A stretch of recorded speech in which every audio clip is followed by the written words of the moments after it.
राष्ट्रपति आखिरे लुह आ भाव विह्वल हो पड़ुछंती प्रधानमंत्री।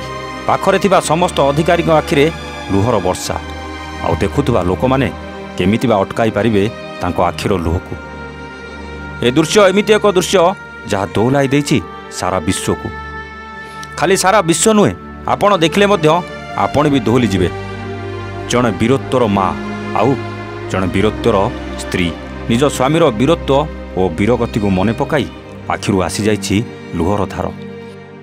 माँ और स्त्री को आखिर लुह देखी भाव विह्वल हो पड़िछंती समस्ते। सेतिकी बेले वीर जवान को स्त्री को देखी कांदी पकाइथिले राष्ट्रपति और सामनारे उपस्थित रहिथिले प्रधानमंत्री सहित उच्चपदस्थ अधिकारी। वीर जवान को हराइथिबा माँ और पत्नी कांदुथुवा देखी प्रधानमंत्री निजे मध्य कांदी पकाइथिले।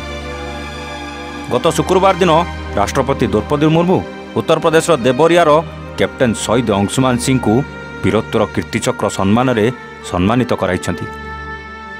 यह कार्यक्रम में जेतेबेले शहीद अंशुमान पत्नी और माँ को राष्ट्रपति कीर्तिचक्र सम्मान में सम्मानित करुले तांको स्त्री को आखिरु झरी आसीथिला लुह। यहाकू देखिबा परे राष्ट्रपति कांदी पकाइबा सहित सांत्वना मध्य देइथिले। से भाव विह्वलर मुहूर्त सोशल मीडिया रे बेस भाइराल हेबार लागिछि। एमिति जड़े जवान थिले जे निज साथी मानक बचाइबा पई निज जीवन को बाजी लगे देइथिले। से दिन थिला 19 जुलाई 2023 मसीहा।